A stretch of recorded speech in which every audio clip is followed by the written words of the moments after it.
Shalom everyone, welcome to this channel.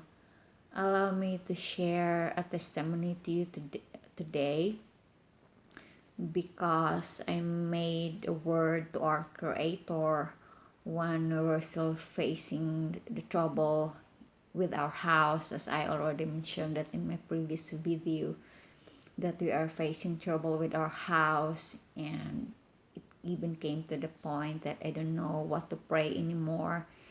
And at the time, I said to our Creator that if He's going to stand on our side, then I'm going to tell it to the whole world. I will make a testimony about it. And so, since He stood on our side, I'm going to share this testimony today. And in the title that the song of praise as a powerful weapon in times of trouble. So let me start this testimony way back 2016. So 2016, that was the time when I and my husband got married. We had our wedding ceremony, should I say. And just right after my husband came back here, he lost his job. He lost his job because of the decision or the mistake that he made from the past that made him lost his job at that time.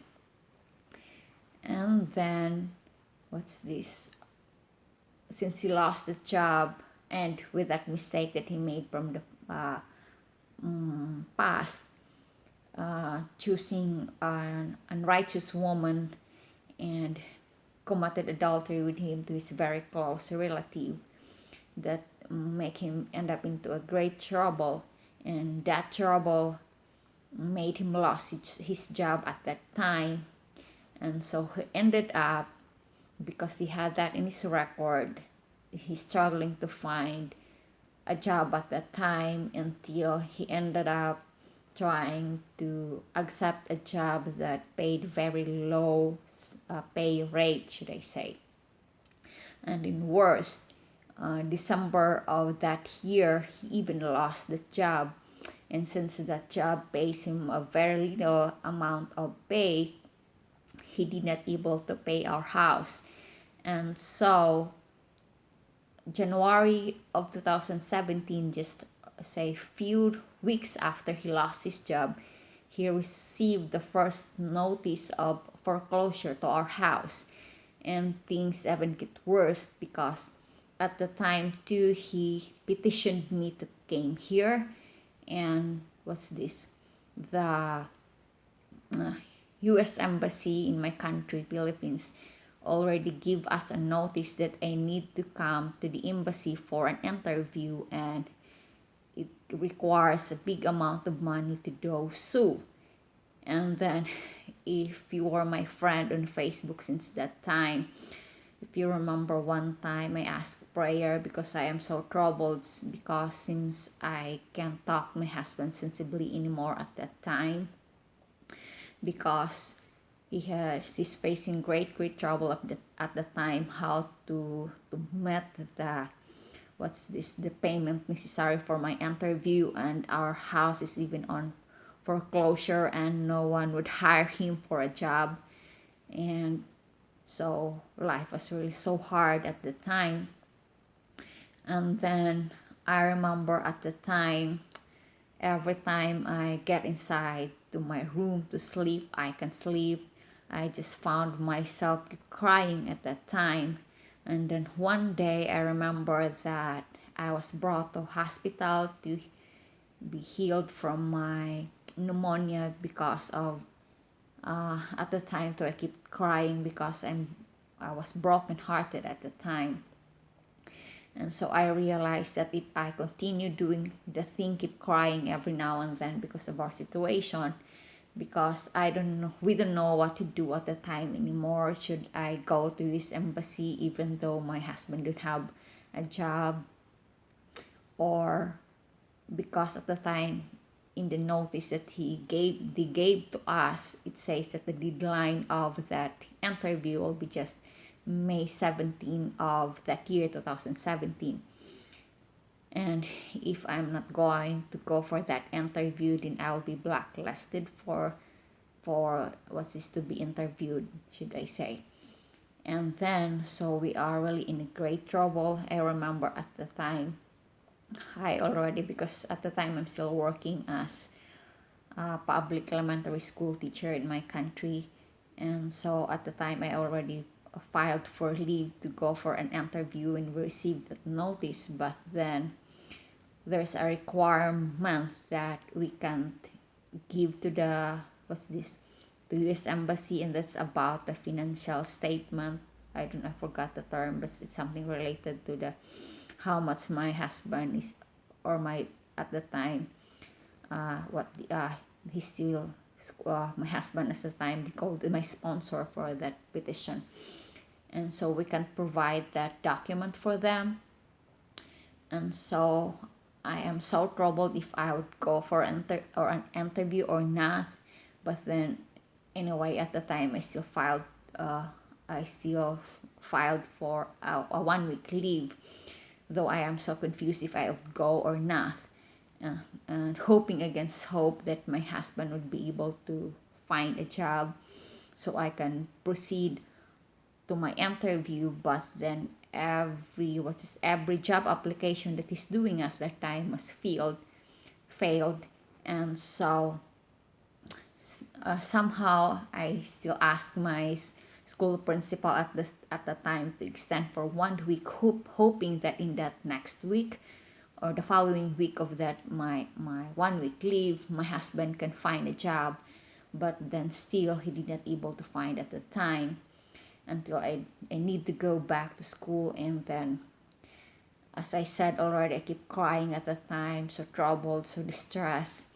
And then one day, as I already realized that it's not good for me to keep crying, a certain post on Facebook made me realize that because the post in Facebook said that singing song will help our health. So I'd realized that instead of crying when I get inside to my room, I should do singing instead. And at the time, since we just built a house of prayer there, and we decided to sing Hebrew songs instead of any songs. So I decided to sing 7 Hebrew songs when I get inside to my room instead of crying. And I usually do it at night because my grandma also do her praising in the morning, and so I don't want to compete with her in the morning, because we're living like a compound. Like the house of my grandma on my father's side is at the center, and then the rest of us, her children, were surrounded or live, or our houses are all around her. And so early in the morning, before the sun will rise, our grandma will already awake and would sing some praises of song. And so what I did, I do mine when the sun set. I was thinking at that time that anyway, the day in the scripture starts at the evening. And so instead of when I get inside my room at the evening, instead of crying, I decided to sing 7 Hebrew songs. And then amazing thing happened just right after this, what we call the Feast of Unleavened Bread, mentioned in Leviticus 23 that we are observing. The owner of a certain company called my husband because he's applying for a job to his company, that he wants him to report directly to his company without any requirements at all. And he just said, you can pass your requirements later when you can already report to my work if you are interested with the job that I'm going to offer to you, because he badly in need of the skill of my husband. And he even offered a very high rate to my husband, high rate pay, should I say. And that's so amazing, because that rate of payment that he's giving to my husband really helps me a lot during my interview. And I couldn't even say that I went to an interview because I remember at the time, right after the US consulate look at the financial, I forgot financial statement or what's that, it's related about the how much my husband is earning at the time. Just right after he looked at the documents, he just, I don't know if that is a question, because he just look at my documents. And then usually when you don't receive vaccination, because at the time my husband told me not to receive any vaccines because he researched about it, and he know that's not kosher, it's not good for us who are believers, who observe this kosher law mentioned in Leviticus 23, what are the foods that we need to eat and not to eat, and it's not good for our health. And so I didn't have my vaccination. I just showed to them my, my certificate of immersion, that I belong to this faith, that we're not eating the food that are not to be eaten mentioned in Leviticus 23. And so that's just the thing, one of the three things that the US consulate look, and instead of what is troubling me because I don't receive any vaccination, he even wowed, and he said, wow, you keep this faith, huh?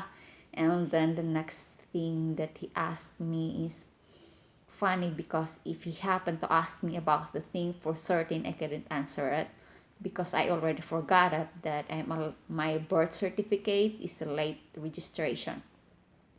Because I remember, I was born in Santo Tomas, Davao del Norte, and when we left there, we did not able to get my birth certificate. And so when it's time for enrollment, when in my first grade or grade 1, my parents need to get me another birth certificate and registered me as late registered.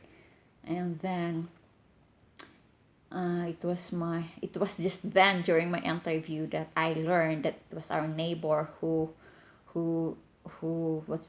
filed for my birth certificate. And good thing, the US consul didn't ask me about that, but instead he just asked me who is that name there in my birth certificate. And he asked me, so you are late registered, do you know this man?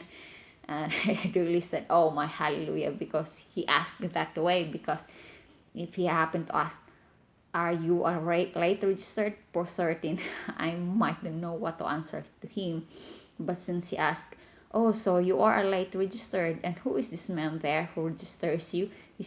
And he said, who is this, the name of the man, he said, that registers you? And he said, oh, I know him, he's our neighbor. So it was just then that I learned that my birth certificate is late registered.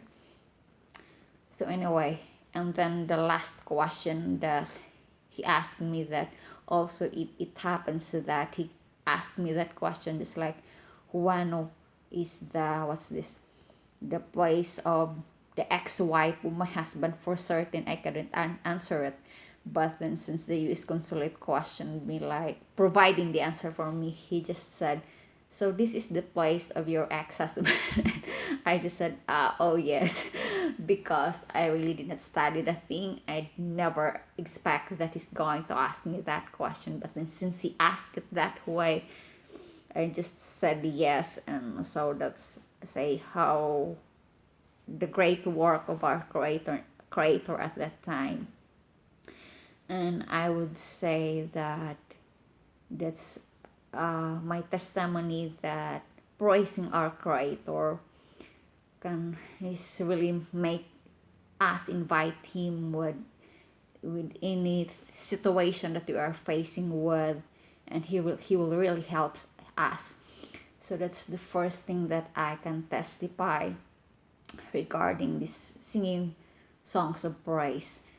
So anyway, to make the story short, I able to came here June 9 of 2017, and then I was get pregnant, say 2 months later I came here.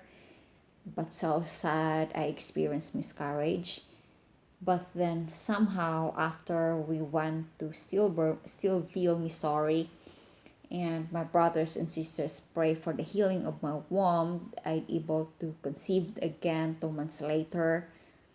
But so sad. What's this? April of 2018, we were in Sterling, Illinois, to attend the Feast of Unleavened Bread found in Leviticus 23. We are giving that a festival because we believe that the law should be written in our hearts and be put in our minds so we can remember them and we can love them. We don't believe that the law, the commands should be abolished. And we believe, as it is written in the book of Isaiah 66, that these festivals also in Zechariah, if I remember it right, Zechariah 14, that these festivals will be kept forever. And so when we were there, I experienced bleeding just like I experienced bleeding with that first child of ours that was miscarriage. And so I felt so scared. But once again, at the time, a sister already told me if I want to go to the hospital. Learning from my first experience that after I had bleeding, we went directly to the hospital, hoping against hope to save that baby, but we still lost that child. And so at the time, I told my sister, I will not, I'll just go inside the room.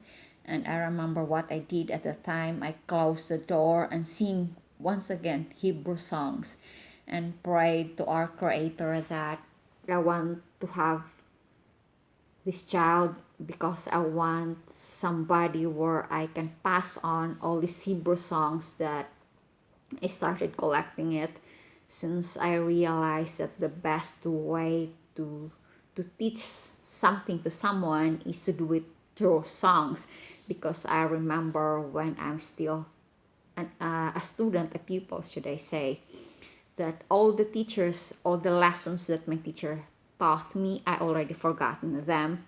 But a lot of the songs that I learned from my teachers, I can still sing them. And so I know that the best way to remember certain lessons, certain learning should be in the form of songs. And so since I learned that time and I'm starting to share the thing that I learned with Hebrew, I try to teach it in a way of Hebrew songs. And so since then I started collecting Hebrew songs. And so it's the reason why at the time I asked our Creator to escape the child that I'm conceiving the time to be safe, because I want to pass unto him all the Hebrew songs that I collected and I learned to sing.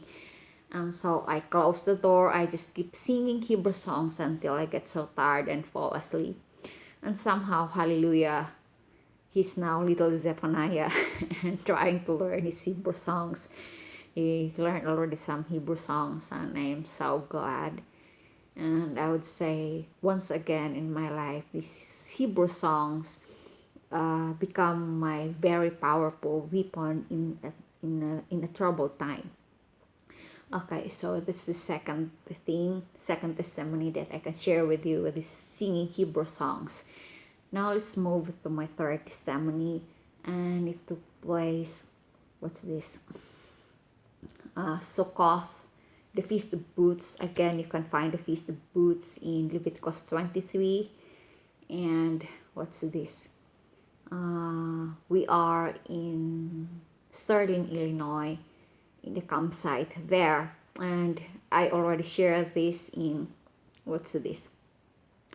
In my live video, when I'm still doing a live video in my Facebook, that at the time 2 storms were announced to hit the area where we're celebrating the Feast of Booths, or Sukkoth in Hebrew. And then so our kind elder at the time asked us not to stay in our tents because that festival required us to stay in a temporary dwelling. And so we used on that days, the 7 days festival, we try to live in a temporary dwelling as much as we can. So we used I and my husband try to live in tent tent for those 7 days festival. And then I decided to stay in the tent despite of the despite that our elder already convinced us not to stay in our tent, because at the time too I was diagnosed with tumor, brain tumor. And so I'm thinking that if I will not believe that our creator were going to save, going to deliver us from the three storms, how can I say that I will believe in him that he can heal me from that tumor? And so I told myself, I need to believe that he can deliver us in the storm. He is the one who commanded us to keep this storm, no, this festival. And so I know that he will deliver us, he'll keep us safe.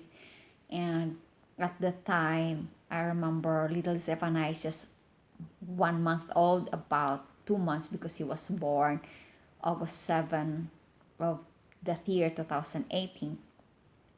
And so it's not, I believe it's late September when we were there, so he's just getting 2 months old.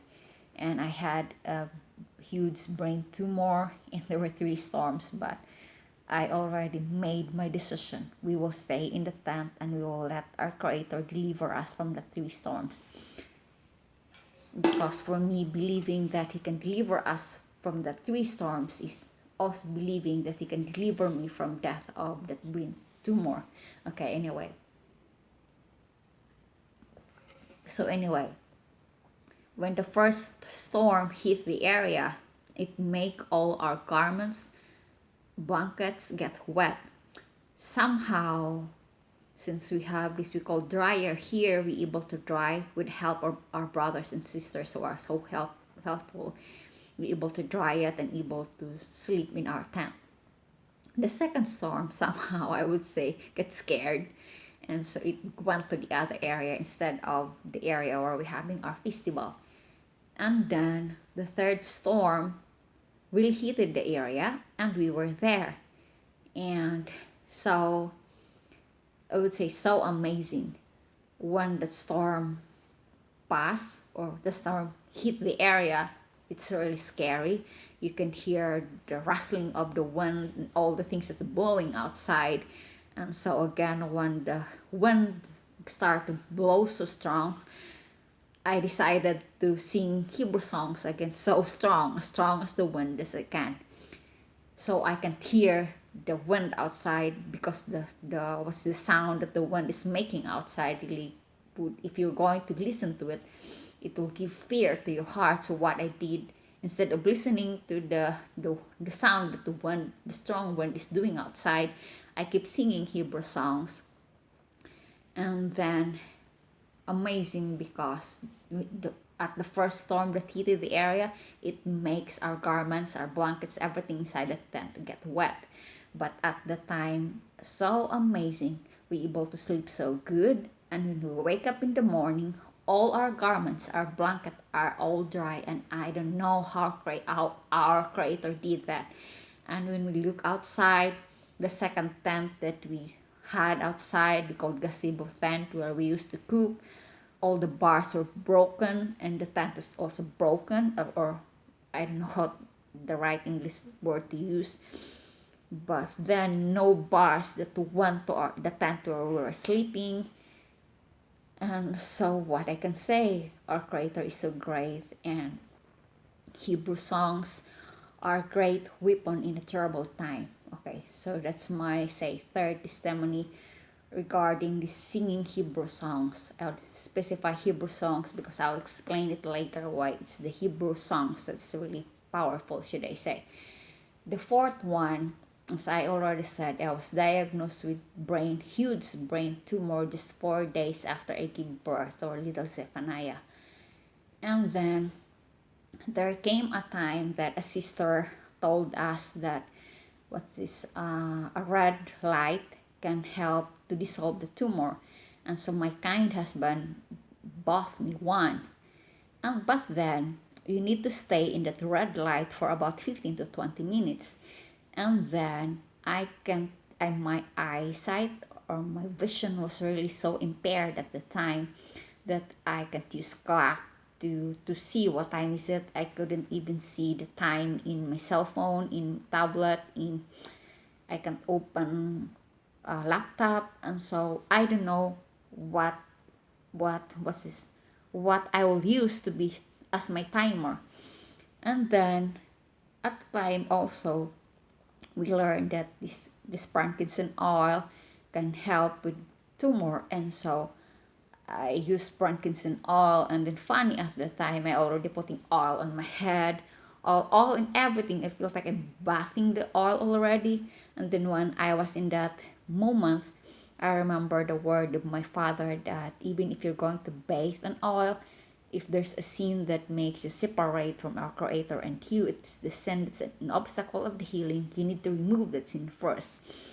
And so I remember that it's been a long time that I'm not praising our Creator. And so once again, I sing Hebrew songs. And funny, because I found out that singing 7 Hebrew songs will make me have that I will finish singing the 7 Hebrew songs in 15 to 20 minutes. And so I don't need to use any timer for me to be able to stay in the red light for 15 to 20 minutes. I just need to sing praises to our Creator, singing 7 Hebrew songs to our Creator, so I can stay there for 15 to 20 minutes.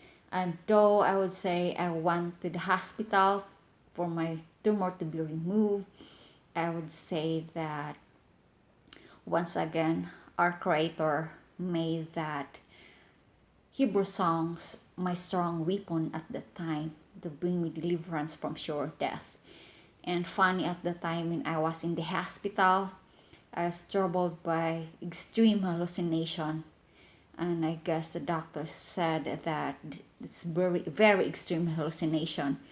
And once again, I remember at the time that my husband already put my the Hebrew songs that I know, in a Walkman. And so I asked him to bring the Walkman inside my room in the hospital. And because of my hallucination at the time, at first I'm thinking I'm already dead and just came to life. And my second hallucination is I'm thinking that the doctor would try to kill me. And so, or something in my mind telling me that if I'm alive, I'm gonna die soon. And so that's why I keep talking to people who came into my room if I'm still alive. And so at the time, they're already making fun of me, because why is it that I'm asking if I'm still alive when I'm talking. And so when the Walkman is there inside my room, I don't need to ask someone if I'm still alive. I just going to listen to Hebrew songs, and I know I'm alive, and I praise our Creator.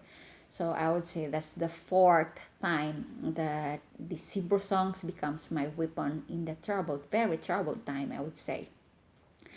And lastly, now it's regards to our house, what happened. So I would say right after the first foreclosure, as I already mentioned as I started this video, that when the first time my husband received a foreclosure notice of our house, he really felt like he's losing his mind, because there's a lot of trouble came into him. Couldn't find a job. My interview is on the deadline, and then what's this? And that foreclosure of the house. So anyway, when I able to came here, we did not able to pay the house bills, because my husband is already late in paying the house bills or the house mortgage. And they had this policy that when you are late in paying that mortgage, they will not accept any payment until you can pay that delayed payment. And so when I came here, that's already about $30,000, and we don't have that enough amount of money to pay that late payments. And so once again, for the second time, we received a foreclosure notice just right after we came home from the Feast of Sukkot that we spent at the time at Stillville, Missouri. And so we decided to short sale the house and try to move to Wisconsin at the time, the state of Wisconsin, because anyway, my husband's work is there. so sad when we moved there. I was pregnant with Zephaniah still at the time, and we're really experiencing worst experience, I would say, in renting a house. It was then that we realized that when you don't own your house, you will wait for the owner of the house if there's any repair that needs to be done with the house. Like, say, for example, at the time we were living in the city, and so the bills for water and electricity is really so high, and then our faucet would, should I say, is leaking, and so we try to report it to the owner of the house, but she don't care to repair it, and so we left no choice but to pay very big amount for the water bills. And also the dryer for the clothes is a very very old type of dryer, and I need to dry the clothes 5 times before it will be dried. And so electricity bills are so high too.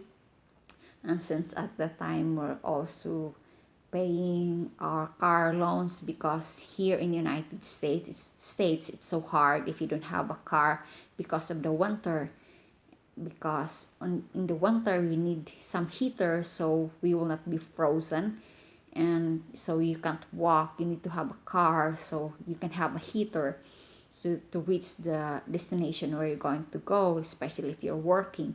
And so we need to keep our car, so we need to pay the payment of our car loans. So we have car loans to pay, we have lots of credit cards to pay, and since we're renting a house, so, and the sad thing at the time, that the rate of my husband with his work all of the sudden turned into, couldn't even see half of his payment, and so the more it makes our life so worse. And I'm still pregnant, I'm conceiving and craving for food. I remember at the time, in that worst time of our lives, that I need to count vegetables, and if couldn't couldn't reach anymore to our payday, I need to cut them into half, and I need, and what's this, also with the rice, I need to measure it so that it can reach for the payday. And if it will not reach the payday, I need to do this, we call in our Cebuano dialect lugaw. So we will eat that lugaw, I don't know how to call that in English, even sometimes twice a day. And so I really gets, it's really starving for a pregnant woman to do that, and it's really so painful. And good thing here with the gold, we don't use our coins here, just like in my country Philippines. If we have coins, we put it in a jar, and in the, say, a difficult time, is the one that we're using at the time. Somehow our creator was so good. When it's already come time, first we started to use that $1 coin, and then on the moment that really reached to the point where almost all the coins are gone, I remember the last coins that we used, it's already 5 cents, and then just to buy a rice, because I feel like I can't really survive because I'm pregnant without eating rice, because I used with that. And so the last time I remember that the coins that my husband used just to buy rice is all 5 cents. And in a way, when we were at that point of our life, worst even came in, because at the time we are dividing his pay, and the pay of our, pardon, we're going to divide the payments of the house. We're just going to pay half of it in the first month, and then next we're going to pay in the next month, just for us to survive with all the bills and with all the loans, the credit cards and the car loans, so we can survive. But then when after finally all of our cents were already been used, even worse came in, because our landlord is a sister of the, say, the manager, the owner of the company that my husband is working at the time, or was working at that time, declared that he's going to deduct the rent of the house in the pay of my husband directly. So it means the whole payment or the whole pay of my husband will not come to him anymore, because she will directly deduct the rent of the house, so we can already divide the rent of the house. And so when we were at that moment of our lives already, That was Monday when she made that declaration somewhere 2019. 2000 looks like. Yeah, 2019. Yeah, 2019. That's somewhere March, Monday somewhere. And then, so he made that declaration, it's Monday somewhere of March. I guess late of March. And then Tuesday or say third day of the week, my husband came home and found a flyer in our mailbox telling us that we can still save our house. And so Wednesday, he tried to talk with that company, and then that company told him to talk to a lawyer. And so Thursday, he able to talk to a lawyer, and the advice of the lawyer, we need to go back to our house, the house that we already say been on short sale. And at the time we already had a buyer, and we need to tell our realtor and our buyer that we are going to cancel the short sale because you will go back to our house. Okay, so that was April 1 of 2018 when we came back here, and learning from that worst experience renting a house. I really prayed to our creator that I don't want to be moved here anymore to go renting a house. And if he's coming, I want that if I'll meet him in this temporary life, if he's coming already, I want to stay in this house until he comes. And then, and so, by the way, our lawyer tried to help us to save the house and do loan modification, if I remember it right. Supposedly, we're trying to lower the payment of the house, and supposedly we'll start paying the house August of 2018. But then at the time, it was the time that I gave birth to our little Zephaniah, and I was diagnosed with tumor 4 days after that, and this is the reason why we did not able to pay the mortgage of the house once again, because our life has been already busy how to save my life, and going to in all kind of alternative medicine from for the, to the expensive essential oils, going to this alternative, I forgot that kind of thing that they are going to inject vitamins in your veins so the tumor will be dissolved. So expensive thing, so we will really want to any alternative ways because I really don't want to do surgery. But anyway, somehow I really end up surgery last year 2019 of July 3. So anyway, so that's the situation why we did not able to start paying the house, and once again we end up another foreclosure again. Last year of November we tried to do file bankruptcy, but I guess it's not yet the right time because the lawyer that we tried to approach the time, learning our situation, he just said that let the house be foreclosed because it's going to be foreclosed in a way that hospital bills, don't bother for that because they will not run for you if you can pay anything about that anyway, and that the tax you need to pay for that. And so that's the reason why we did not able to file bankruptcy at the time. Anyway, this year, last Feast of Unleavened Bread, I was moved by a brother regarding his message about regarding the thing that our Creator poured in his heart in his message about praising songs. And I remember it's been a long time already that I'm not praising songs every day just like I did before. So once again, I started singing again. And just recently, I decided singing 7 Hebrew songs again. And this time, I tried to double that because I realized that it should be my morning offering and my evening offering. So I tried to sing 7 Hebrew songs in the morning and 7 Hebrew songs in the evening. And so funny one day, seems I guess I heard it in the book of Chronicles again. I guess it's about King Hosea, if I remember his name right. That about Nico, the Pharaoh of Egypt, that he told him not to fight with him, and that word comes from the Elohim. So we can say that even our enemies sometimes Father Yah put His word unto them, so we need to listen to them too. So anyway, so one day we already keep praising songs. Once again this year, by the way, or since I would say since December, after we already learned that we can't file bankruptcy, we try to do again short sale of the house. And funny because there were already two buyers that were interested with this house, but every time we already had a buyer, it ended up that our lender would try to change the amount of the offered. So when they offered at first, the lender would say they're fine with the offer, and then afterward they're going to change. No, we want this amount of money, and it happened twice. So just recently, I would say just last March somewhere. So by the way, what we did this time, we tried to pay all our credit cards as much as we can.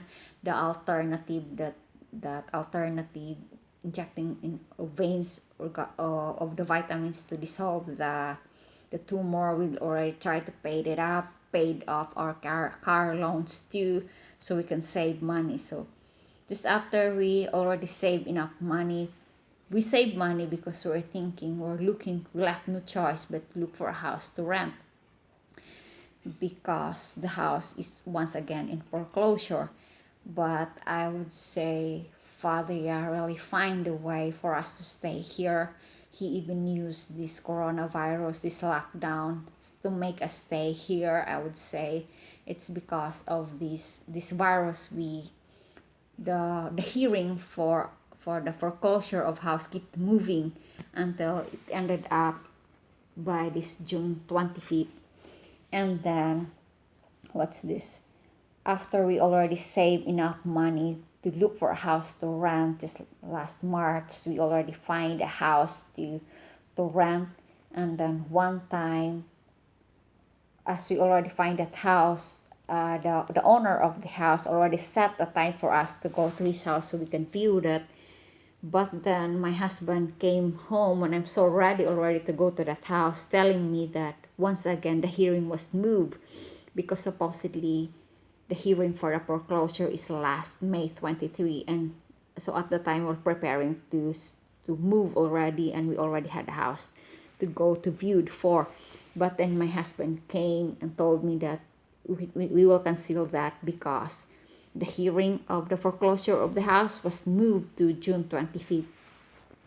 I am reluctant to obey with him, but since he said that who knows, our creator will make a miracle on the June 25th for us to let us stay here.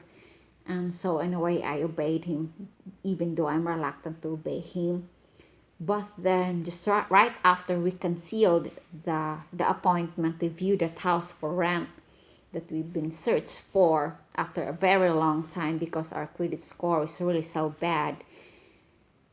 And again, one day he told me that the lender wants, because we already had a buyer at the time, he said that the lender wants the closing of the house for this house to be given to our buyer by June 1. So I get so mad. I told him, do you know how long we searched for that house that we find to rent? Because of our bad credit score, it's hard for us to look for a house to rent. And then after we already find a house to rent, you just that easily you told me that we're going to cancel the viewing of that house. And now you told me that we're going to go for that closing of June 1. So do you mean just, I guess it's just 1 week we're going to look for a house to rent? So how are we going to do that? I was really so mad at the time in a way. But in a way, some were. So I told him, no, I will not, I will not let them have closure on June 1. Tell them that we will wait for June 25th hearing. You're the one who told me that we will wait for June 25th hearing, because who knows, our creator will make a miracle in that day. And so he left no choice but to ask for a realtor told the lawyer that we are asking for extension until after June 25th hearing that the house will be closed. And once again, our lender changed their mind. They raised the what's this, the rate of the house again, the demand, I would say, the demand again, that the rate of the house that we want to have. And then they even want something, a buyer of a house that have a permanent job, and so give so much trouble to our buyer that we end up giving up their offer, and so they back out, I would say. And so we don't have buyer again. So when we are in that situation, so you would be left to be in the foreclosure. So as I said a while ago, sometimes the word of our creator, our Elohim, our mighty one, will be put in our enemy. So I don't know, not so much of my enemy, but sometimes I really had this thing with my mother-in-law, because a lot of times she will stand in opposite with our faith. I don't want to celebrate Christmas. She will come here and wants to make our house venue for her Christmas. And I go like, I don't know what's going on. I'm not celebrating birthday. And she will come here and bring birthday cake, put a candle there, and sing happy birthday and Zephaniah's birthday. Even on Shabbat, so I was like, what's going on with this woman? And so I couldn't really say she's my enemy, because she helps me a lot of times too. But really on the faith ground, where I could really say we are opposite. We really have a different faith, I would say. But then anyway, why would I say that sometimes the word of our Elohim is put in our enemy, or on the people that's not of our same faith? Because one day when she came here, we take care of her, and then in the morning when she wakes up, she remember her experience living here in the United States, being a single mom to my husband. And she remember that one time in her life, she almost lost her house too, and she ended up filing for bankruptcy. And so she told my husband that experience and pushed my husband to file for bankruptcy, and ended up I and my husband found out that it's the best option for us to do. And I would say we able to file that, and Father grant success. And we don't know how to deal the very big amount to paid every should I say every month, every payday. We need your prayer with regards to the thing. But I would say I am so thankful that it's like that the situation of Second Chronicles chapter 20, as I said, that I found the answer there. I could see that our realtor who wants to sell this house, who wants to take this house from us and this land to give it to someone else so he can earn money. And so also our lender who wants to foreclose this house because you want to get money from this. So we have two opponent that wants to get this house and this land from us. Just like the Yahudim in Second Chronicles chapter 20, the Ammonites and the Moabites wants to get the land of the Yahudim, the Jewish people at the time. But our Creator did not let the Moabites and the Ammonites able to get that land from them, just like us. Our Creator also did not let the realtor and our lender to get this house and this land that He has given unto us up to this day, though I don't know until when. So I am just thankful, and once again I've seen this singing Hebrew songs is a very, very strong weapon. And I would say that in our scripture we can find it there, even also in the book of Acts chapter 16, that Paul and Silas they're singing songs. Sometimes we fail to see that the songs that they are singing are Hebrew songs because they are Hebrews. So word in that Second Chronicles chapter 20, the songs that they're singing there are Hebrew songs. As if our Creator, I call Father will allow me to share this Hebrew language to you, there I'll try to share with you why this language is so powerful. But these 5 testimonies that I share with you today can testify that this Hebrew language that I use in singing some songs is really powerful, a powerful, strong weapon to use in any kind of trouble that we are facing with. I would say for me, it helps me with, it brings healing. It able to keep us our house. It able to keep us my child and delivered us from storms. And so this is really very, very great weapon for me. So until next time, yes willing, shalom, and thank you so much.